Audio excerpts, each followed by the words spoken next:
আমরা যে যুগপৎ আন্দোলন প্রায় 15 বছর ধরে করেছি, সেই যুগপৎ শক্তিগুলোর পক্ষ থেকে আসন সমঝোতার ভিত্তিতে বগুড়া 2-এর আসনে ঘোষণা করা হয়েছিল প্রার্থী হিসেবে।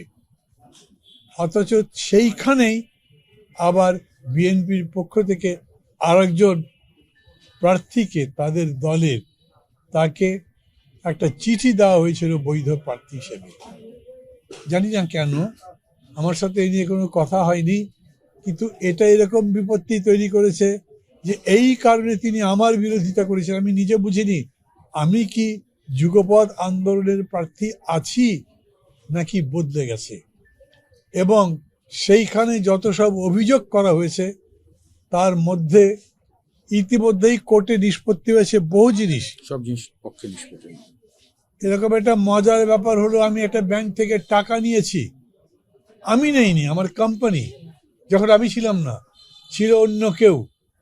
সেই লোক, সেই দায়িত্বপ্রাপ্ত লোক পলাতক, মামলা আছে তার নামে।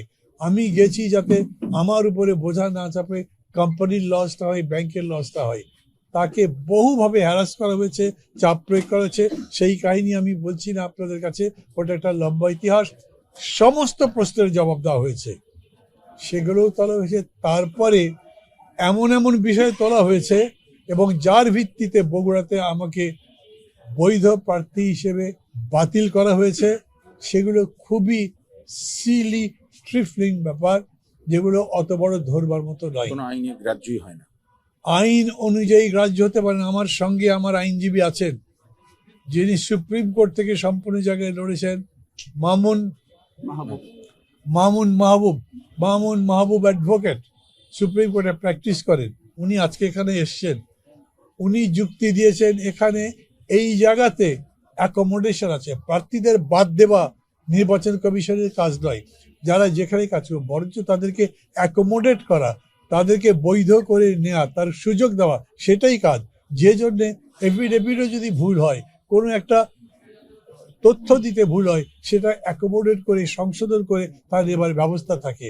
কিন্তু কেউ কোনো দলের কোনো অংশ আমি দেখতে পাচ্ছি রীতিমতো তারপরে হস্তক্ষেপ করছে। নির্বাচন কমিশনের উপরে তো বটেই, এমনকি প্রার্থীদের পর্যন্ত ধমক দিয়ে বৈধকে অবৈধ করছে। এবং দলের লোকজন নিয়ে এসে তথাকথিত সমর্থক নিয়ে এই সমস্ত কাজকর্ম করেছে।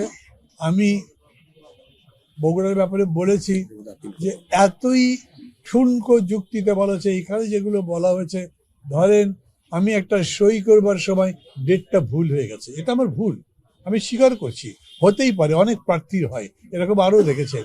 এই শুধু ভুলের ওপরে আবার প্রার্থীটা বাতিল হবে এরকম তো কোনো কথা নেই।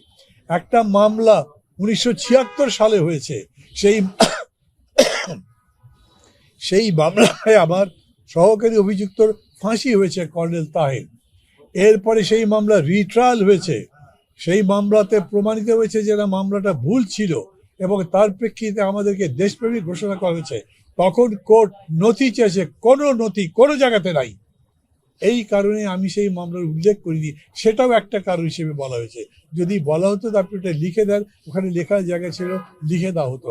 ইনকাম স্টেটমেন্ট, আমি ইনকাম ট্যাক্স রিটার্নই দিয়েছি, আর এক জায়গায় দিনই ভেবেছি, দুই জায়গায় লিখবার দরকার নেই। এই কারণে এটা অবৈধ বলে ঘোষণা করা হয়েছে। মানে জোর করে এই কাজগুলো করবার ফলে। জি, বগুড়াতে আমি জোটের প্রার্থী অবশ্যই কি হবে তাতে আমি জানি না। আমি অ্যাপিল তো নিশ্চয়ই করব এবং আমি এটা বিশ্বাস করি যে এই অ্যাপিলে আমি জিততে পারবো। তারপরে আমরা তো আর জোটের প্রার্থী হিসেবে নমিনেশন পেপার দিই না, আমরা দিয়েছি দলের পক্ষ থেকে। তখন আমি চিন্তা করব ব্যাপারটাকে কি করা যায়। আমার দলের লোক যেমন আমাকে চায়, আমি মনে করি এই জায়গা থেকেও সেরকম রিয়াকশন আমি পেয়েছি। একসাথে দুইজন বলে আমি বুঝতে পারছি।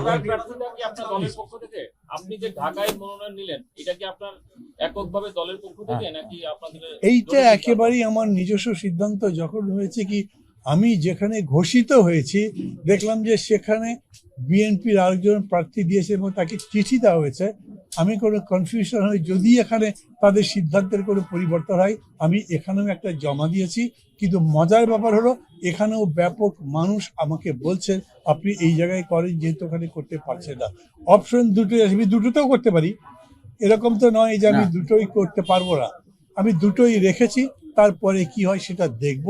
কোনো অধৈর্য হচ্ছি না, কারণ আমি কোনো সরাসরি অভিযোগ করছি না, কিন্তু আবেদন করছি নির্বাচন প্রভাবিত হয়, নির্বাচনের স্যাংটিটি বিঘ্নিত হতে পারে, তার নিরপেক্ষতা ক্ষুণ্ণ হতে পারে, এরকম কোনো কাজ থেকে আমাদের সবার বিরত থাকা উচিত।